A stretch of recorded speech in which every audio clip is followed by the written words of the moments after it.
Good morning, my dear student. Welcome to my channel Neat Bar by Preeti Anand. My name is प्रीति आनंद. आप लोगों का मेरे channel पे स्वागत है. मैंने आप लोगों को पिछले वीडियो में डिसऑर्डर ऑफ डाइजेस्टिव सिस्टम के बारे में पूरा बता दिया. अब मैं आप लोगों को आज स्टार्ट करूँगी मरासमस के बारे में. तो प्लीज़ आप लोग नीट बायो बाय प्रीति आनंद को ज़्यादा से ज़्यादा 12 सब्सक्राइबर से इंक्रीज कीजिए. 50 सब्सक्राइबर तक ग्रो करवाइए और शेयर कीजिए ताकि मुझे भी मोटिवेशन मिले और मैं अच्छे से अच्छे कंटेंट ला सकूं. सो स्टार्ट करते हैं आज का वीडियो मरासमस के बारे में. तो पहले मैं आप लोगों को PEM के बारे में थोड़ा सा डिस्कस कर देती हूँ. PEM होता क्या है? तो PEM जो होता है वो प्रोटीन एनर्जी माल न्यूट्रिशन इसका फुल फॉर्म होता है. Some time called the protein energy undernutrition. It is a form of malnutrition. It is defined as a range of pathological condition arising from the coincidence lack of dietary protein and or energy calories in varying proportion. The condition has mid, moderate and severe degrees. PEM जो होता है protein energy malnutrition is of two type. First is marasmus and second is kwashiorkor. तो PEM का जो होता है इसका हिंदी में डिस्कशन कर देती हूँ. PEM का जो फुल फॉर्म होता है प्रोटीन एनर्जी माल न्यूट्रिशन, इसे हम हिंदी में प्रोटीन ऊर्जा कुपोषण कहते हैं. यह कुपोषण का एक रूप होता है जिसे विभिन्न अनुपातों में आहार प्रोटीन या ऊर्जा यानी कैलोरी के संयोग की कमी से उत्पन्न रोग स्थितियों की एक सीमा के रूप में परिभाषित किया जाता है. PEM यानी प्रोटीन एनर्जी माल न्यूट्रिशन कितने प्रकार के होते हैं? तो 2 प्रकार के. पहला है मरासमस एंड दूसरा है क्वासिकोड. तो हम इस वीडियो में फर्स्ट मरासमस के बारे में डीपली डिस्कशन कर लेते हैं. तो स्टार्ट करते हैं मरासमस के बारे में.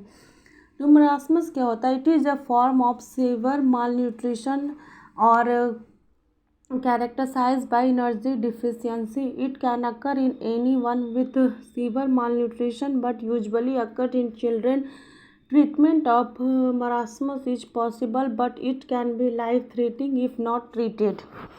यानी कि जो मरासमस होता है मरासमस जो होता है वो एक तरह का माल न्यूट्रिशन होता है जो कि एनर्जी डिफिशियंसी के कारण होता है. हमारा ये जो होता है माल न्यूट्रिशन ये जनरली हम चिल्ड्रन में पाया जाता है. और इसके काउजेज़ क्या हैं? तो causes of marasmus nutrient deficiency is the main cause of marasmus. It occurs in children that do not ingest enough calories, carbohydrate and other important nutrients. This is usually due to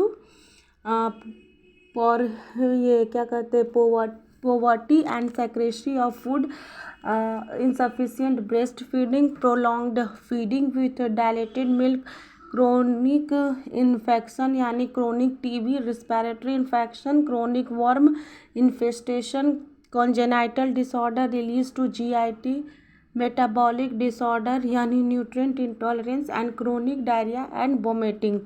यानी कि जो हमारा जो marasmus होता है उसके क्या क्या कारण हैं? तो मरासमस जो होता है पोषक तत्व की जो कमी होती है इसका मुख्य कारण है. यह उन बच्चों में होता है जो पर्याप्त रूप से कैलोरी, कार्बोहाइड्रेट और अन्य महत्वपूर्ण पोषक तत्व नहीं लेते हैं. यह आमतौर पर गरीबी और भोजन की कमी के कारण होता है. अपर्याप्त स्तनपान, पतला दूध के साथ लंबे समय तक भोजन कमी करना भी एक कारण ही होता है. इसके जो आप लोगों को बता दें मैंने कि ये कॉजेज़ किसके किसके कारण होता है. तो ये पॉवर्टी और स्कैर्सिटी ऑफ फूड की कमी के कारण होता है, गरीबी और इनसफिशिएंट ब्रेस्ट फीडिंग के कारण होते हैं, मेटाबॉलिक डिसऑर्डर के कारण होता है, क्रोनिक डायरिया एंड वोमिटिंग के कारण भी होता है. अब आ जाइए हम लोग सिम्टम्स के बारे में बात कर लेते हैं कि मरासमस का सिम्टम्स क्या है. तो मरासमस का जो सिम्टम्स है वो है, पहला वेट लॉस होता है. इसमें वेट जो होता है वो बहुत कम हो जाता है। सेकंड, स्किन लूज हो जाती है। थर्ड, क्रोनिक डायरिया हो जाता है। फोर्थ, स्टोमक श्रिंकेज हो जाता है। फिफ्थ, फैटिग थकान होने लगता है। Bone and joints become prominent होता है। सेवन्थ, डिफिकल्टी स्टेइंग वार्म होता है। एट, डिक्रीज बॉडी टेम्परेचर होता है। नाइन, रिंकल्ड स्किन होता है। 10, ओल्ड मैन अपियरेंस यानी बूढ़ा जैसा दिखाई देने लगता है, उसका शरीर पूरा सिकुड़ जाता है। लेस एक्टिव, बहुत कम एक्टिव रहता है। और रिफ्यूजल टू ईट, उसे खाने का भी मन नहीं करता है। यानी कि जो मरासमस का जो सिम्टम्स है ये सब इसके सिम्टम्स है। पहला जो है वेट लॉस होने लगता है, मतलब कि जितना वेट रहता है उससे भी ज़्यादा उसका वेट लॉस होने लगता है। स्किन जो होता है वो स्किन लूज हो जाता है, टाइट की जगह वो लूज होने लगता है। इसमें डायरिया की स्थिति भी उत्पन्न होने लगती है। स्टोमक श्रिंकेज भी होता है, थकान भी महसूस होती है। Bone and joints become prominent होने लगता है। डिक्रीज, हमारा बॉडी टेम्परेचर जो होता है वो डिक्रीज होने लगता है। स्किन में रिंकल्स आना शुरू हो जाते हैं। ओल्ड मैन की तरह, बूढ़े आदमी की तरह अपीयरेंसेस होने लगता है, बहुत कम एक्टिव होता है और रिफ्यूज टू खाने का भी मन नहीं करता। अब आ जाते हैं इसके डायग्नोस्टिक के बारे में। तो डायग्नोस्टिक क्या होता है? पहला, फिजिकल एग्जामिनेशन। दूसरा, histological history taking, blood investigation, measurement of height and weight and nutritional status assessment. हम लोग डायग्नोस कर सकते हैं इसे जब बाई फिजिकल एग्जामिनेशन, मतलब फिजिकल रूप से हम लोग देख के भी पता लगा सकते हैं कि इस पर्सन को मरासमस हुआ। उसका ब्लड टेस्ट लेके भी पता लगा सकता है, उसकी बॉडी को मेज़रमेंट करके, उसकी हाइट की और उसकी वेट को मेज़रमेंट करके, उसकी न्यूट्रिशन की, वो न्यूट्रिशन क्या क्या ले रहा है या क्या उसमें कमी है, इसके द्वारा भी हम लोग डायग्नोस करके पता लगा सकते हैं कि किस व्यक्ति को मरासमस हुआ है। अब हम लोग स्टार्ट करते हैं मैनेजमेंट ऑफ मरासमस, इसे कैसे मैनेज किया जाता है।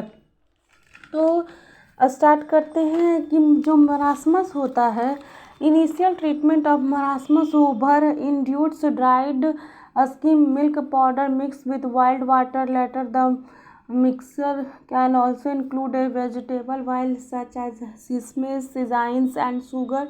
Seasons is sugar के sign is milk protein. The oil increase the energy content and density of the mixture.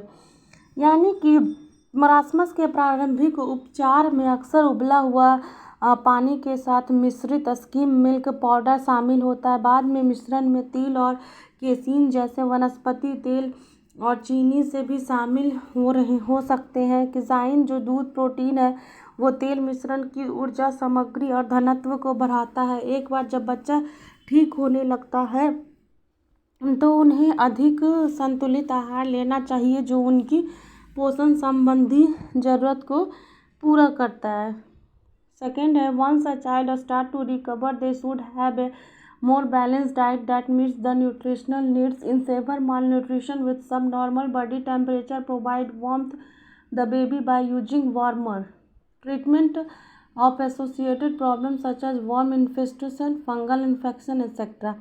यानी कि जो यदि दस्त के कारण निर्जलीकरण भी एक समस्या है तो पूर्ण जलीकरण भी एक प्राथमिकता होनी चाहिए। एक बच्चे को अनावश्यक रूप से आईवी फ्लूइड की जरूरत नहीं होती है तो मौखिक पूर्ण जलीकरण पर्याप्त हो सकता है। मरासमस वाले बच्चों में संक्रमण आम है, इसीलिए एंटीबायोटिक्स या अन्य दवाइयों के साथ उपचार मानक है। संक्रामक और किसी भी अन्य स्वास्थ्य मुद्दों का इलाज करने से उन्हें ठीक होने का सबसे अच्छा मौका मिल सकता है।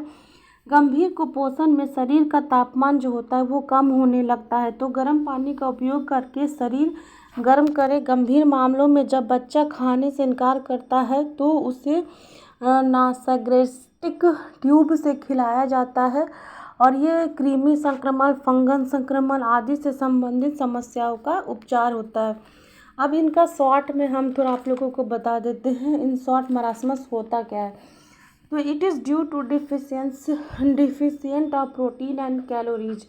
ये जो होता है मरासमस, ये किसके कमी के कारण होता है? तो प्रोटीन और कैलोरी के कमी के कारण। It is common in infant under 1 year. ये कॉमन है इन्फेंट में अंडर 1 ईयर में होता है। कॉजेज है all type of nutrition deficiency, infections, not taking treatment of it and chronic diarrhoea.